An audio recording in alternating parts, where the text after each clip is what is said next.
Hello everyone, मैं हूं संदीप और आप देख रहे हैं डिफेक्टिव क्लासेस। प्यारे बच्चों, जो आज की वीडियो में हम पढ़ने जा रहे हैं वो है chapter number 9 application of trigonometry. अब जो चैप्टर नंबर 8 हमने पढ़ा था अभी, जो चैप्टर नंबर 8 था वो था इंट्रोडक्शन ऑफ ट्रिग्नोमेट्री, यानी कि ट्रिग्नोमेट्री है क्या, वो किस तरीके से उसके फॉर्मूले होते हैं, क्या चीज़ ट्रिग्नोमेट्री है, क्यों हम पढ़ते हैं, ये सारी चीज़ें हमने चैप्टर नंबर 8 में पढ़ी थी। लेकिन जो 9 चैप्टर है वो है एप्लीकेशन ऑफ ट्रिग्नोमेट्री, यानी कि जो ट्रिग्नोमेट्री हमने चैप्टर 8 में पढ़ी है अब उसका यूज क्या है, उसके एप्लीकेशंस क्या हैं, ये हम चैप्टर नंबर 9 में पढ़ेंगे। अब 9 चैप्टर बिल्कुल छोटा सा चैप्टर है, एक ही एक्सरसाइज है। तो देखते हैं कि 9 चैप्टर में क्या क्या टॉपिक होने वाले हैं। तो सबसे पहले देखिए, जो ट्रिग्नोमेट्री का मेन यूज है, ट्रिग्नोमेट्री का मेन यूज है जिसके लिए हमने ट्रिग्नोमेट्री को पढ़ा है, वो किस टाइप की प्रॉब्लम से डील करता है भी। तो इसके लिए लेट सपोज एक एग्जांपल ले लेते हैं कि ये कोई एक टावर है, ये क्या है, एक टावर है। यहाँ से ये लिख लिया हमने टावर, ये ग्राउंड है भी, जहाँ ग्राउंड पे क्या है, टावर खड़ा है इस तरीके से वर्टिकली, और ये लिया हमने ग्राउंड। अब हम ये बता रहे हैं कि इसका यूज़ क्या है, यानी कि इसकी एप्लीकेशन क्या है। ये ग्राउंड है, ये टावर है। अब यहाँ पे कोई ऑब्जेक्ट रखा हुआ है भी, कोई भी बॉल हो सकती है या कोई भी ऑब्जेक्ट, कोई पर्सन हो सकता है, कुछ भी है यहाँ। अब चलो लेट सपोज इसको इस तरीके से सपोज कर लेते हैं कि यहाँ पे कोई पर्सन खड़ा है, ठीक है, ये, और ये इस टावर के टॉप की ओर देख रहा है अभी, ये जो टावर का टॉप है, क्लियर। ये जो पर्सन है ये टावर के टॉप की ओर देख रहा है। अब हमें सिर्फ ये पता है कि ये जो पर्सन है जो भी यहाँ पे खड़ा है, वो जो फीट ऑफ टावर है, इसको हम क्या बोलते हैं, फीट ऑफ टावर, या फुट लिख सकते हो आप, फुट ऑफ टावर। और ये क्या है, टॉप ऑफ टावर, यानी कि टावर का क्या है, टॉप है भी। अब हमें गिवन है कि इस पर्सन के बीच और फुट ऑफ टावर के बीच यहाँ 20 मीटर की डिस्टेंस है भी, ये इससे 20 मीटर दूर खड़ा है इस तरीके से। अब उसके बाद बोलेगा कि ये जो एंगल है, ये जो एंगल है जहाँ से ये देख रहे हैं, इसकी आइज का एंगल टावर के टॉप के साथ 30 डिग्री बनता है।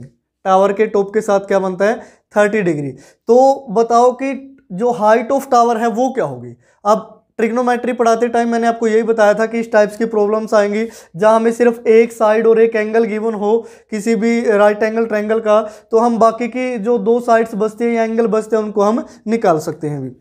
अब यहाँ से एक चीज़ समझना हमें बहुत ही ज़रूरी है। अब जहाँ से ये पर्सन इसको देख रहा है भी, यानी कि इसके आइज से लेके टॉप ऑफ टावर तक की ये जो लाइन है, इसको हम नाम देते हैं line of site, line of site, यानी कि जहां से कोई चीज देखी जा रही है भी, लाइन ऑफ साइट बोलते हैं भी। और ये जो ग्राउंड है भी, ये ग्राउंड, इनको हम क्या, इसको क्या बोलते हैं, हॉरिजेंटल लाइन, इसको बोलते हैं हॉरिजेंटल लाइन। हॉरिजेंटल समझते होंगे, हॉरिजेंटल का सीधा सा मीनिंग किससे होता है, एक्स एक्सिस से। एक्स एक्सिस का ही दूसरा नाम क्या होता है, हॉरिजेंटल एक्सिस, यानी कि ये क्या है, हॉरिजेंटल लाइन है, ये क्या है, वर्टिकल लाइन है, इस तरीके से। अब ये जो एंगल बनता है भी, ये वाला जो एंगल गिवन है 30 डिग्री, इसको हम नाम देते हैं angle of elevation, angle of elevation, इसको एंगल ऑफ एलिवेशन बोला जाता है भी। अब जो एंगल ऑफ एलिवेशन है ये है क्या चीज, ये है, इसकी डेफिनेशन यही लिख देता हूं, an angle between the line of sight, जो line of sight and horizontal line, and horizontal line, and it lies above the horizontal line. ये कहाँ लाई करता है, above the horizontal line lie करता है भी। तो ये क्या होता है, एंगल ऑफ एलिवेशन होता है, यानी कि जो कहाँ लाई करता है, अबव द हॉरिजेंटल लाइन। जैसे ये हमारे क्या थी भी, हॉरिजेंटल लाइन थी, यहाँ ये सारी। अब हॉरिजेंटल लाइन और लाइन ऑफ साइट के बीच का एंगल है, इन दोनों के बीच बनता है, और किसके ऊपर लाई करता है, अबव द हॉरिजेंटल लाइन। तो इसको हम क्या नाम देते हैं, एंगल ऑफ एलिवेशन का नाम देते हैं, क्लियर। उसके बाद दो टाइप से एंगल दे सकते हैं भी, एक तो है एंगल ऑफ एलिवेशन, दूसरा है angle of depression. Angle of depression क्या होता है कि अगर इसी हॉरिजॉन्टल लाइन यानी कि इस ग्राउंड के पैरेलल हम एक लाइन ड्रॉ कर लेते हैं भी, हाँ इसके टॉप से एक लाइन हमने ड्रॉ की हाँ इस तरीके से, ये जो लाइन है वो किसके पैरेलल है, ग्राउंड के। इसको डॉटेड से भी लिख सकते हो आप, या फिर वैसे ये जो लाइन हमने ली है ये किसके पैरेलल है, ग्राउंड के।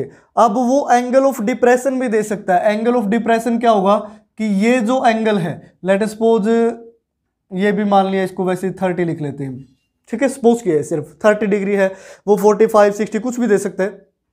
अब ये लाइन भी क्या है, पैरेलल है किसके, ग्राउंड के, यानी कि हॉरिजॉन्टल लाइन के। तो इस एंगल को हम नाम देते हैं angle of depression, angle of depression. अब जो एंगल ऑफ डिप्रेशन है ये होता क्या है, ये भी वही चीज है, the angle between the line of sight and horizontal line. यहां तक देखिए, the angle between the line of sight and horizontal line, यहां तक तो रहेगा सेम, यानी कि ये भी क्या है, लाइन ऑफ साइट और ये हॉरिजॉन्टल लाइन। अब पहले आपको लग रहा है सर आपने हॉरिजॉन्टल लाइन इसको बताया था, लेकिन अभी हॉरिजॉन्टल लाइन आप इसको बता रहे हो, ये क्या हॉरिजॉन्टल लाइन के क्या है, पैरेलल लाइन है, किसके पैरेलल है, हॉरिजॉन्टल लाइन के। तो यहां हम लिख सकते हैं an angle between the line of sight and a line which is parallel to, कि क्या है, पैरेलल टू हॉरिजॉन्टल लाइन। एक ऐसी लाइन जो पैरेलल है हॉरिजॉन्टल लाइन के, यानी कि एक ऐसा एंगल जो किस किस के बीच बना हो, लाइन ऑफ साइट के बीच और उस लाइन के बीच जो हॉरिजॉन्टल लाइन के क्या हो, पैरेलल हो। And it lies below the horizontal line, horizontal line, ये हॉरिजॉन्टल लाइन के नीचे की ओर बना होता है भी। अब ये जो लाइन है इसको भी हम क्या सपोज करते हैं, हॉरिजॉन्टल लाइन सपोज करते हैं जिसके पैरेलल है।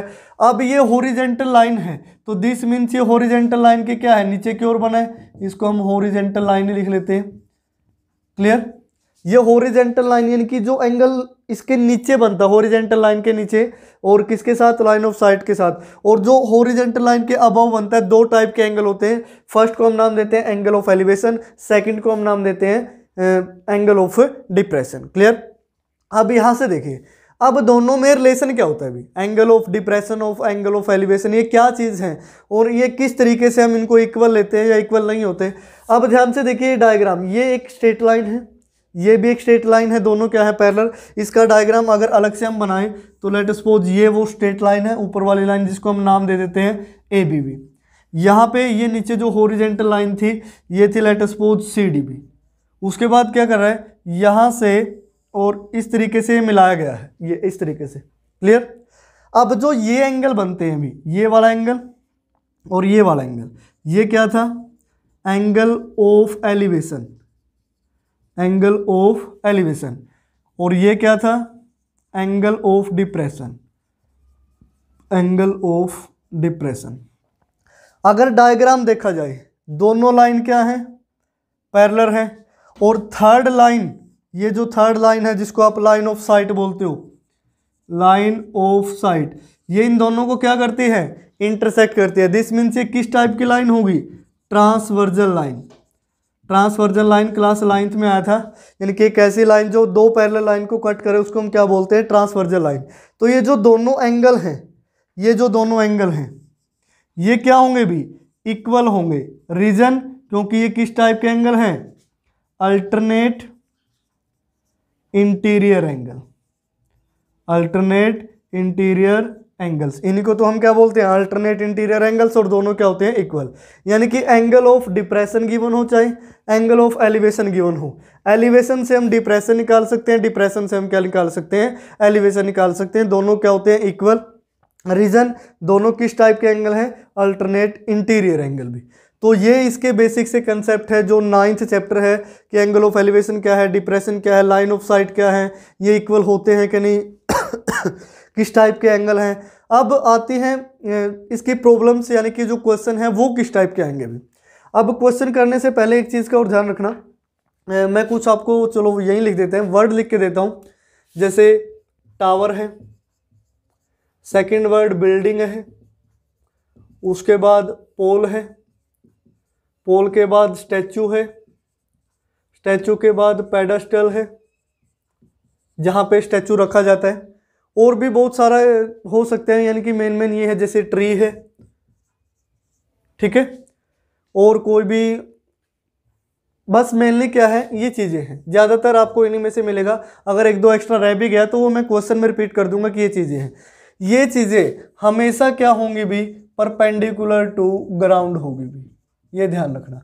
ये ग्राउंड के हमेशा क्या होगी, परपेंडिकुलर, क्योंकि क्वेश्चन में कभी ये नहीं लिखा जाएगा कि एक बिल्डिंग है और वो अपने ग्राउंड के परपेंडिकुलर लेनी है भाई, सिर्फ बिल्डिंग है और अंडरस्टूड है।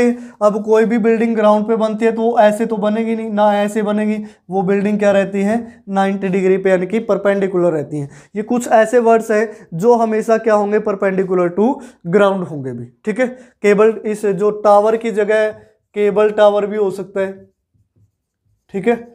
इस तरीके से कोई भी किसी भी टाइप का टावर हो, दिस मीन्स वो क्या रहेगा, ग्राउंड के 90 डिग्री रहेगा। तो ये है बेसिक इंट्रोडक्शन। अभी हम जब हम क्वेश्चन करेंगे तो ये सारी चीज़ें आपको क्लियर होंगी क्वेश्चन में, क्योंकि चीज़ें जल्दी समझ में तब आती है जब हम उनका यूज़ करना सीख जाते हैं। अब हमें ये पता लग गया कि ये सारी चीज़ें ये है कि angle of elevation, depression, line of site, equal क्यों होते हैं, ये सारे वर्ड क्यों लिखे गए हैं। अभी जैसे हम जो क्वेश्चन नंबर फर्स्ट सोल्व करेंगे ये सारी चीज़ें उसमें रिपीट होंगी, फिर आपको लगा हाँ भाई ये जो सारी चीज़ें बताई गई है ये सही है, हम इनका ऐसे यूज़ करते हैं। तो आइए स्टार्ट करते हैं क्वेश्चन नंबर फर्स्ट। तो क्वेश्चन नंबर फर्स्ट है, जो फर्स्ट की स्टेटमेंट है, a circus artist is climbing a 20 metre long rope. एक सर्कस आर्टिस्ट है जो 20 मीटर लॉन्ग रोप के ऊपर चढ़ता है, which is tightly stretch and tied from the top of vertical pole to the ground. अब वो क्या है, टाइटली स्टिच की गई है, बांधी गई है किससे, ग्राउंड पे एक पोल है उसके टॉप से। Find the height of the pole, अब हमें हाइट ऑफ द पोल निकालनी है। If the angle made by the rope with the ground level is 30 degree. तो जो एंगल है रोप का वो ग्राउंड लेवल के साथ कितना गिवन है, 30 डिग्री। अब ये ऐसे तो आपको समझ में नहीं आएगा, हम डायग्राम से देखते हैं भी। यहाँ डायग्राम कुछ इस तरीके से है, ये एक पोल गिवन है, ये क्या है, पोल है जिसकी हमें हाइट निकालनी है भी।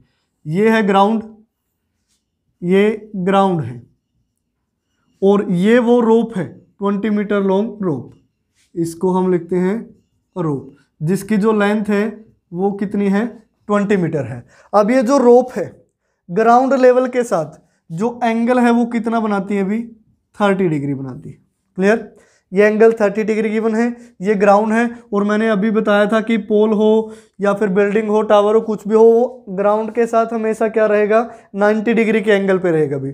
तो ये जो ट्रायंगल बनी वो किस टाइप की होगी, राइट एंगल ट्रायंगल। हम इसकी कुछ भी नेमिंग लिख लेते हैं, लेट अस सपोज ये ए पॉइंट, ये बी पॉइंट, ये सी पॉइंट भी। अब हमसे पूछा क्या गया है, find the height of the pole. ये जो पोल है इसकी हमें क्या निकालनी है, हाइट, यानी कि हमें BC की वैल्यू निकालनी है अभी। तो स्टार्टिंग में जो लिखने का तरीका होता है भी क्वेश्चन को, जब 9 चैप्टर में से क्वेश्चन आएगा वो 4 मार्क्स में से हो सकता है, 3 में से हो सकता है, तो जैसा भी लगभग चांसेस रहते हैं कि 4 मार्क्स से क्वेश्चन आए, तो 4 में से आपने 4 मार्क्स ही कैसे लेने हैं वो देखिए। तो स्टार्टिंग में आपने लिखना है भी गिवन।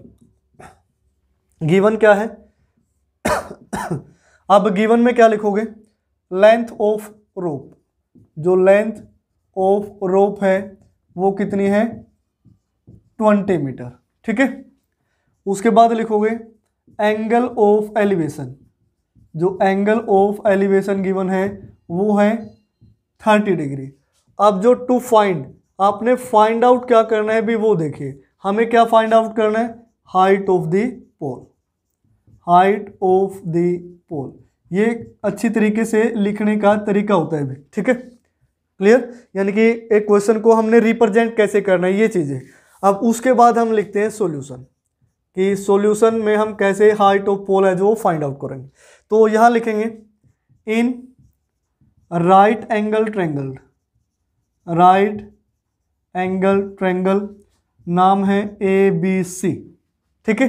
राइट एंगल ट्रायंगल है, हमें हाइट चाहिए पोल की, तो हम ये लिख सकते हैं कि BC upon AC, BC upon AC।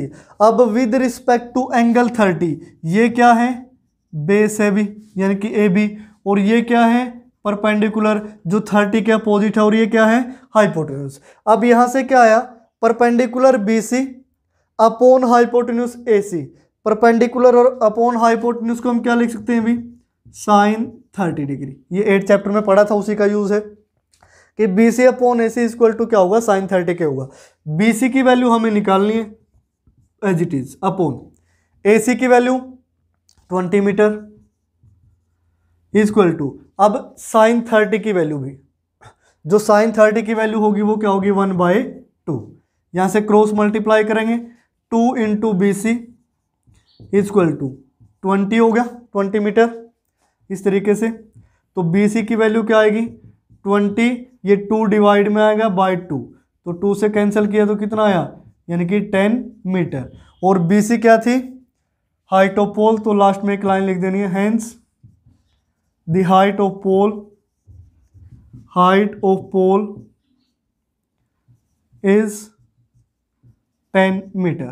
तो हाइट ऑफ पोल क्या होगी, 10 मीटर होगी। भाई ये सिंपल सा फर्स्ट क्वेश्चन था, बिल्कुल देखिए यहाँ से तो गिवन और फाइंड आउट तो ऑलरेडी स्टेटमेंट में ही होते हैं। हमने क्या किया, 1 2 3 3 4 स्टेप में तो सारा हमारा क्या आ गया, आंसर आ गया। बिल्कुल इजी लेवल का चैप्टर है, एक बार प्रैक्टिस कर लेना तो बिल्कुल एक ही बार में सारी चीज़ें समझ में आ जाएगी, दोबारा करने की जरूरत भी नहीं है। अब देखिए इसमें क्या करोगे, अब 4 स्टेप हैं भी, अब इसको ये तो है नहीं कि बार बार रिवाइज करते रहें, एक बार अच्छी तरीके से समझ लो कि जो वैल्यू हमें निकालनी है उसका तो यूज हमें करना ही करना है। अब 2 चीज़ें होती हैं, जो वैल्यू हमसे पूछी गई है और एक वैल्यू गिवन है। अब ग्राउंड का तो यहाँ कोई काम ही नहीं था, अगर आप ग्राउंड में यहाँ लेंथ निकालते कि ये कितनी दूर है, ये तो पूछा ही नहीं। अगर ये पूछा जाता तो हम ये निकालते, उसको पोल को छोड़ देते भी। यानी कि जो चीज़ें यहाँ फाइंड आउट करनी है और जो चीज़ें गिवन है इन्हीं का यूज करोगे, ठीक है ना, और एंगल तो गिवन होगा ही। तो इस तरीके से आप क्वेश्चन नंबर फर्स्ट को कंप्लीट करेंगे। उसके बाद क्वेश्चन नंबर सेकंड देखिए, जो सेकंड की स्टेटमेंट है, a tree breaks due to storm, एक ट्री है जो वो स्ट्रोम की वजह से टूट गया है, and broken parts bend so that the top of the tree touches the ground. अब जो टॉप ऑफ ट्री है भी, ये किसको टच करता है, ग्राउंड को टच करता है। Making an angle of 30 degree, ये इंपॉर्टेंट है, कितना एंगल बनाता है, 30 degree. The distance between the foot of tree and the point where the top touches the ground is 8 metre. ये सेकंड क्या है, हाइट, जो लेंथ है वो या डिस्टेंस है वो हमें गिवन है। Find the height of the, यहाँ ट्री आएगा भी, तो हमें हाइट ऑफ क्या निकालनी है, ट्री निकालनी है। तो हाइट ऑफ ट्री निकालते हैं।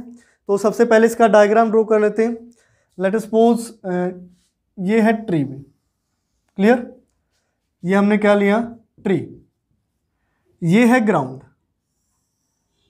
ये ग्राउंड है, और मैंने क्या बताया था, ट्री हो, पोल हो, टावर हो, सारे ग्राउंड के क्या होंगे, 90 डिग्री। अब ये क्या होता है कि यहाँ बीच में से टूट जाते हैं भी, ये वाला हिस्सा है जो, लेट अस सपोज यहाँ से ये क्या हो गया, ब्रेक हो गया स्ट्रोम की वजह से, और ये जो ऊपर वाला हिस्सा है वो यहाँ ग्राउंड को टच करता है, यहाँ इस तरीके से, ये ऐसे, क्लियर, ये किसको टच करता है, ग्राउंड को।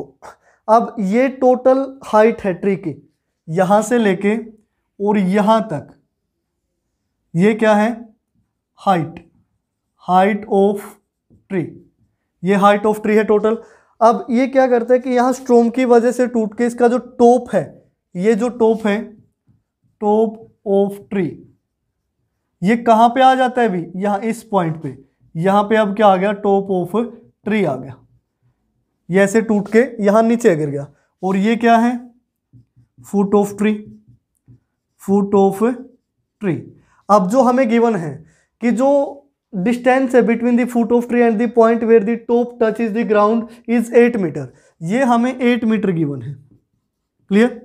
और जो ट्री का टॉप है वो कितना एंगल बनाता है, 30 डिग्री, किसके साथ, ग्राउंड के साथ। तो ये एंगल हमें कितना गिवन है, 30 डिग्री गिवन है। अब हमें क्या निकालना है, कंप्लीट हाइट निकालनी है कि इस ट्री की क्या होगी। अब एक चीज का और ध्यान रखें, ये जो पार्ट है ये किसके इक्वल होगा, इस वाले पार्ट के।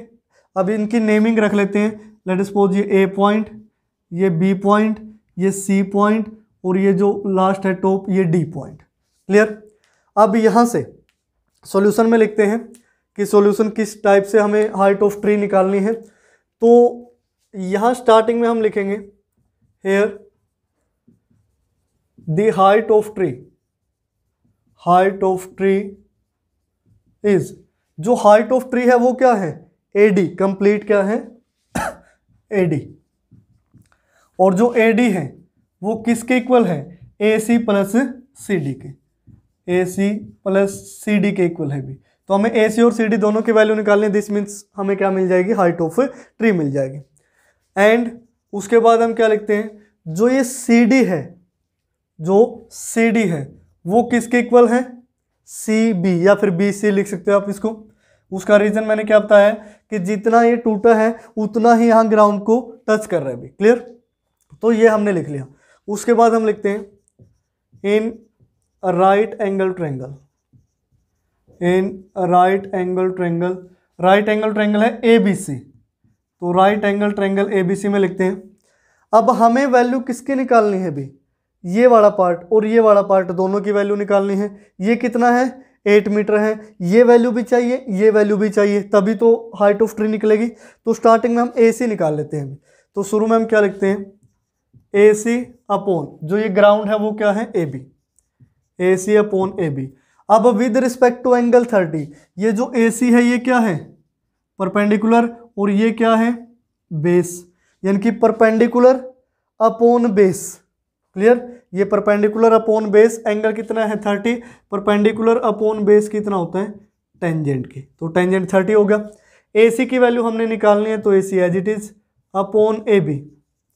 अब जो AB की वैल्यू है वो लिख लेते हैं, AB कितना है 8 मीटर, इक्वल टू जो टेंजेंट 30 है वो वैल्यू होती है 1/√3, क्रॉस मल्टीप्लाई करोगे तो √3 इंटू AC इक्वल टू क्या आया 8, तो AC की वैल्यू क्या आएगी 8/√3 मीटर। लेकिन AC हमारी हाइट नहीं थी, AC के साथ हमें क्या चाहिए, CD चाहिए। उसी के बाद अब इसी ट्रायंगल में क्या लिखते हैं, इसी ट्रायंगल में अब यहाँ जो हमें BC की वैल्यू भी चाहिए, किसकी वैल्यू चाहिए, BC की वैल्यू। AC की वैल्यू निकल चुकी है, या फिर हम AB का यूज करते हैं, तो हम यहाँ ये भी लिख सकते हैं कि AB upon BC equal to, AB क्या था with respect to angle 30, base upon hypotenuse.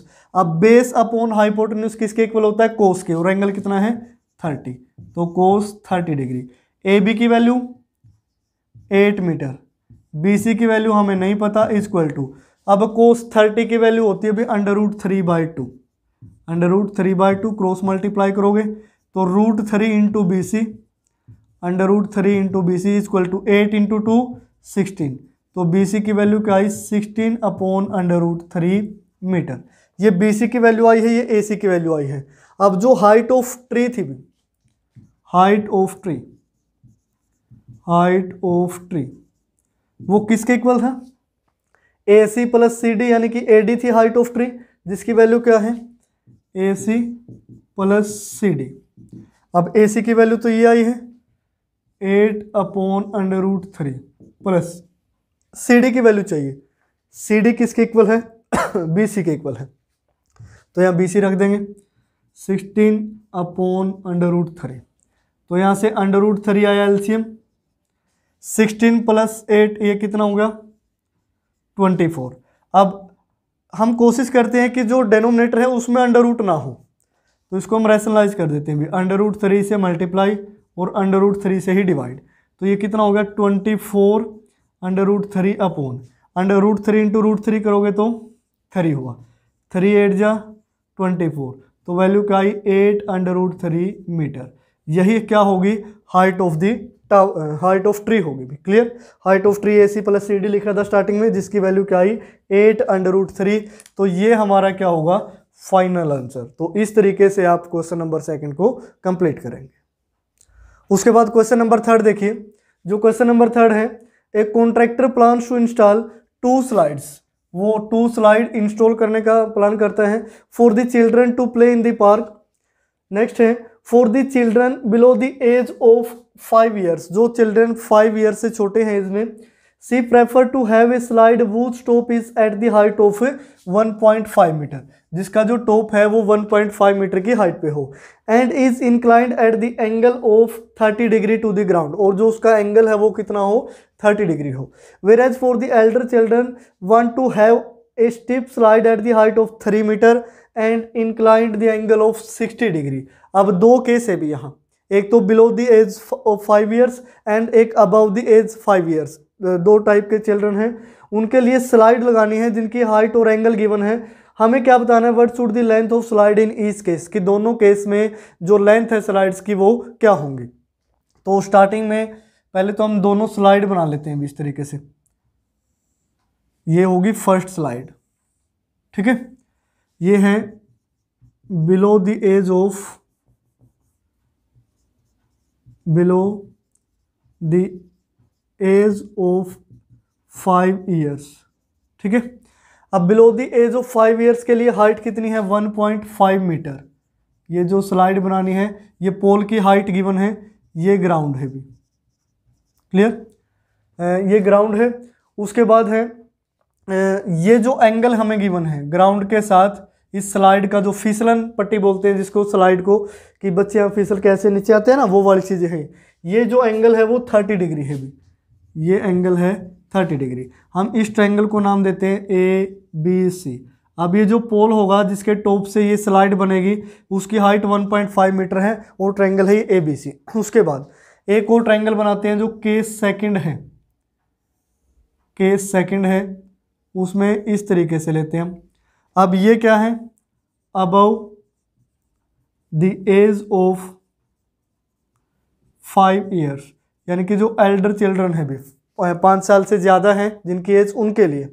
अब यहाँ पे जो हाइट गिवन है इस पोल की वो है 3 मीटर, और जो ये एंगल है वो कितना हो गया, 60 डिग्री, और ये क्या है, ग्राउंड है भी, ठीक है। ये क्या है, स्लाइड 1 है, स्लाइड 1, ये है स्लाइड 2, स्लाइड 2। अब स्लाइड 1 की लेंथ निकालनी है, स्लाइड 2 की लेंथ निकालनी है, दो केस गिवन है, इसको हम केस 1 मान लेते हैं भी, केस 1 यानी कि स्लाइड 1, इसको केस 2 मान लेते हैं यानी कि जिसमें स्लाइड 2 है, क्लियर। अब हमें स्लाइड 1 की लेंथ और स्लाइड 2 की लेंथ निकालनी है। ये सारी स्टेटमेंट में से जो भी इंफॉर्मेशन है वो मैंने यहाँ लिख दी है, आप भी एग्जाम में इस तरीके से लिखोगे, अच्छी तरीके से एक्सप्लेन किया करो जो भी चीज़ें हैं। तो फर्स्ट स्लाइड की लेंथ निकालते हैं, तो स्टार्टिंग में जो सॉल्यूशन में हम लिखेंगे, in right angle triangle, in right angle triangle ABC। अब फर्स्ट को हमने ABC नाम दिया है, सेकंड को आप नाम दे सकते हो PQR, कुछ भी लिखो, PQR XYZ, कुछ भी अलग से लिख लो, थोड़ा सा अलग रहेगा, एक ही नाम दोगे तो कंफ्यूज हो जाओगे, इसमें भी AB उसमें भी AB। तो इन ए राइट एंगल ट्रायंगल ABC, हमें स्लाइड 1 की लेंथ चाहिए यानी कि AC की वैल्यू चाहिए, तो हम क्या करते हैं, ये परपेंडिकुलर है BC अपॉन ये हाइपोटेन्यूज ले लेते हैं AC। तो यहाँ से देखो परपेंडिकुलर अपॉन हाइपोटेन्यूज किसके इक्वल होता है, विद रिस्पेक्ट टू एंगल 30, ये क्या होगा, परपेंडिकुलर, ये क्या होगा भी, ग्राउंड बेस होगा, क्योंकि एंगल ये गिवन है। तो with respect to angle 30 perpendicular upon hypotenuse किसके इक्वल हो गया, साइन के, तो दिस मीन्स यहाँ हम लिखेंगे साइन 30 डिग्री। BC की वैल्यू 1.5 मीटर, AC की वैल्यू हमें निकालनी है, इक्वल टू साइन 30 कितना है, 1/2, क्रॉस मल्टीप्लाई करोगे, AC इक्वल टू 2 × 1.5, इसका डबल करोगे कितना होगा, 3 मीटर। सो यहाँ हम लिखते हैं लेंथ ऑफ स्लाइड 1 इज क्या होगी, 3 मीटर। भाई फर्स्ट तो हो गया सॉल्व, केस 1। सेकंड केस पे आते हैं, सेकंड केस में हम लिखेंगे in right angle triangle, right angle triangle PQR में स्लाइड 2 की लेंथ निकालने, same as it is QR upon जो हाइपोटेन्यूज है PR, जिसकी वैल्यू निकालनी है, परपेंडिकुलर अपॉन हाइपोटेन्यूज अभी लिखा था किसके इक्वल होगा, साइन के, और एंगल कितना है यहाँ 60 डिग्री, तो ये हो गया साइन 60 डिग्री, क्लियर। तो यहाँ से QR की वैल्यू है 3 मीटर अपॉन PR की वैल्यू हमें निकालनी है, साइन 60 हो गया √3/2, क्रॉस मल्टीप्लाई करोगे तो पी आर की वैल्यू क्या आएगी, 2 × 3 6, और यहाँ √3 इसके साथ क्या आना था मल्टीप्लाई में, √3 पी आर इक्वल टू 6 आ गया अभी। तो यहाँ से जो पी आर की वैल्यू आएगी 6, और ये √3 कहाँ चला जाएगा, डिवाइड में। अब मैंने पहले भी बताया था कि जो डेनोमिनेटर में है उसमें अंडर रूट ना हो, तो √3 से मल्टीप्लाई, √3 से डिवाइड कर देते हैं, तो वैल्यू आएगी 6 √3 अपॉन √3 × √3 3 होगा, 3 × 2 = 6, तो वैल्यू क्या आई 2 √3 मीटर। तो यहाँ से हम क्या लिखते हैं, hence length of slide 2, second slide इस क्या होगी 2 √3 मीटर भी। तो ये फर्स्ट की लेंथ होगी, ये सेकंड की लेंथ होगी।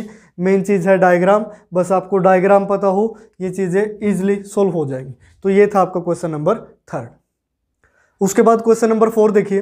जो क्वेश्चन नंबर 4 की स्टेटमेंट है, the angle of elevation of the top of the tower from a point on the ground which is 30 metre away from the foot of the tower is 30 degree. अब angle भी given है, length भी given है, हमें क्या निकालनी है, height of tower. तो डायग्राम देखते हैं इसका सबसे पहले। तो ये है भी इसका डायग्राम इस तरीके से, ये टावर है, ये जो 90 डिग्री है किसके, ग्राउंड के। अब ग्राउंड के 30 मीटर की डिस्टेंस पे, यहाँ 30 मीटर की डिस्टेंस पे एक पॉइंट है जिसका जो एंगल है टॉप ऑफ द टावर के साथ, और एंगल भी कैसा, एंगल ऑफ एलिवेशन वो कितना गिवन है, 30 डिग्री भी। तो यहाँ जो एंगल है वो 30 डिग्री गिवन है। अब हमें क्या निकालना है, हाइट ऑफ टावर। तो इसको हम ट्रायंगल को नाम दे देते हैं, ये P पॉइंट, ये Q पॉइंट, और ये क्या हो गया R पॉइंट भी। ये इन्फॉर्मेशन जो गिवन थी मैंने यहाँ लिखी। तो उसके बाद सॉल्यूशन में आप क्या लिखोगे, सिंपल सा क्वेश्चन है बिल्कुल। In right angled triangle, right angle triangle PQR, PQR में हमें क्या निकालनी है, QR की वैल्यू। तो इस QR का यूज करते हैं, QR अपॉन में क्या है PQ, यानी कि जो ग्राउंड है, यानी कि विद रिस्पेक्ट टू एंगल 30, ये क्या होगा परपेंडिकुलर, ये वैल्यू किसकी होगी, बेस की वैल्यू होगी भी, यानी कि परपेंडिकुलर अपॉन बेस किसके इक्वल होता है, टेंजेंट, और एंगल कितना है 30। तो दिस मीन्स ये हो गया टेंजेंट 30 डिग्री। QR की वैल्यू निकालनी है तो as it is upon PQ की वैल्यू 30 मीटर, तो ये हो गया 30 मीटर इक्वल टू टेंजेंट 30 की वैल्यू क्या होती है 1/√3, भी वैल्यू याद होनी चाहिए हर टाइम पे। तो यहाँ से देखिए क्रॉस मल्टीप्लाई करोगे तो √3 QR इक्वल टू कितना होगा 30 मीटर। तो यहाँ से QR इक्वल टू 30, ये √3 जाएगा डिवाइड में। तो अब वही फिर केस आ गया, यानी कि डेनोमिनेटर में अंडर रूट है तो रेशनलाइज कर लीजिए, √3 से मल्टीप्लाई, √3 से ही डिवाइड। तो ऊपर क्या हुआ न्यूमरेटर में 30 √3, √3 × √3 ये कितना हो गया 3, 3 पे कैंसिल करोगे कितना आया 10, तो वैल्यू आई 10 √3 मीटर।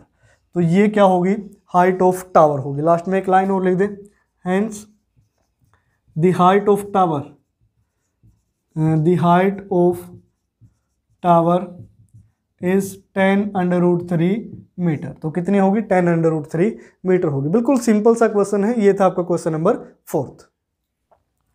उसके बाद क्वेश्चन नंबर 5 है। क्वेश्चन नंबर 5 है, a kite is flying at the height of 60 metre. एक काइट है जो फ्लाई कर रहा है, हाइट है 60 metre above the ground.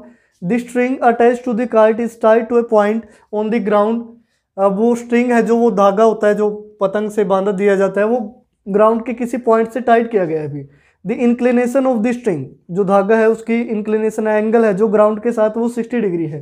Find the length of the string, तो लेंथ हमें बतानी है उस धागे की कितनी होगी स्ट्रिंग की। Assuming that there is no slack in the string. अब ये क्या है भी, no slack in the string, यानी कि इसको अभी देखिए एक्सप्लेन करते हैं। ये काइट है, यहाँ पे काइट है, लेट अस सपोज ये पोजीशन है उसकी। ये ग्राउंड से जो उसकी हाइट है, ये है ग्राउंड और ये है काइट। काइट की जो हाइट है वो है 60 मीटर भी, ये 90 डिग्री होगा। अब एक चीज़ और ध्यान रखें, अब आपको लग रहा है सर ये काइट भी 90 डिग्री कैसे होगा। अगर काइट ऐसे जा रहा है अभी इस पॉइंट पे है वो, तो हाइट हम ऐसे मेजर करते हैं ना, कि ये हाइट थोड़ी ना होती है। हाइट हमेशा क्या होगी, परपेंडिकुलर होगी। उसके बाद ये यहाँ से इसके ग्राउंड के पॉइंट से एक स्ट्रिंग बांधी गई है, ये क्या है स्ट्रिंग है भी। इसका मीनिंग क्या है, लास्ट लाइन जो अभी मैंने बताई थी, no slack in the string, यानी कि स्ट्रिंग वो ढीली ढाली नहीं, बिल्कुल स्ट्रेच स्ट्रेट है वो, ठीक है, कहीं से भी वो मुड़ी हुई नहीं है कि ऐसे इस तरीके से ऐसा कुछ हो, वो बिल्कुल स्ट्रेट है, ये मान के चलें आप। तो इसको भी हम कुछ नाम दे देते हैं अभी, ये लेट सपोज x, ये y और ये z, और जो ग्राउंड के साथ ये स्ट्रिंग एंगल बनाती है वो है 60 डिग्री। बिल्कुल सिंपल सा क्वेश्चन है, हमें क्या निकालना है, स्ट्रिंग की लेंथ निकालनी है। तो जो गिवन है वो सारा कुछ मैंने लिख दिया, तो सॉल्यूशन में लिखते हैं हम in right angle triangle X Y Z.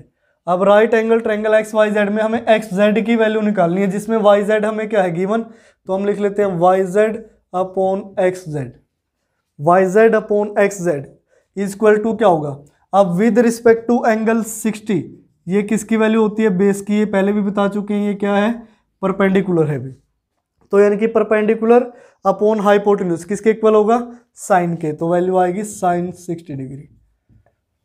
तो साइन 60 है, वैल्यू पुट कर देते हैं, वाई जेड की तो वैल्यू यहाँ गिवन है 60 मीटर, अपॉन एक्स जेड की वैल्यू निकालनी है, साइन 60 होगा √3/2, क्रॉस मल्टीप्लाई कर दे तो यहाँ से वैल्यू आएगी √3xz इज इक्वल टू 2 × 60 हो गया 120 भी, तो यहाँ से एक्स जेड की वैल्यू क्या आई 120, और ये √3 क्या आएगा डिवाइड में, फिर वही जो डिनोमिनेटर है उसमें क्या आ गया अंडर में आ गया, अभी इसको फिर रैशनलाइज कर लेते हैं, तो √3 से मल्टीप्लाई √3 से डिवाइड, तो ये कितना हुआ 120 √3 अपॉन √3 × √3 होगा 3 भी, 3 पे कैंसिल करोगे तो 40 आया, तो वैल्यू क्या आई 40 √3 मीटर।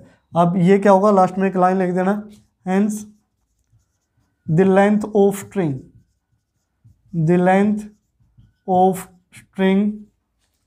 इज 40 √3 मीटर, तो लेंथ ऑफ स्ट्रिंग क्या होगी 40 √3 मीटर होगी। बिल्कुल जो 1 to 5 क्वेश्चन थे बिल्कुल आसान से क्वेश्चन है, बिल्कुल लो लेवल। अब जो 5 से आगे के क्वेश्चन है, क्वेश्चन नंबर 6 to 16, उनमें कुछ ना कुछ लेवल अप होगा, कुछ एक दो चीज़ें एक्स्ट्रा आएंगी डायग्राम में। अब तो एक ही टाइप का डायग्राम है, एक साइड एंगल गिवन है, दूसरी साइड की वैल्यू पूछ रहा है, बस इससे ज़्यादा नहीं है। तो प्यारे बच्चों आज की वीडियो में फिलहाल इतना ही, हमने क्वेश्चन नंबर 1 to 5 सोल्व किए। नेक्स्ट वीडियो में हम जो आगे की एक्सरसाइज है उसको सोल्व करेंगे, तो देखते रहिए defective classes. We'll be right back.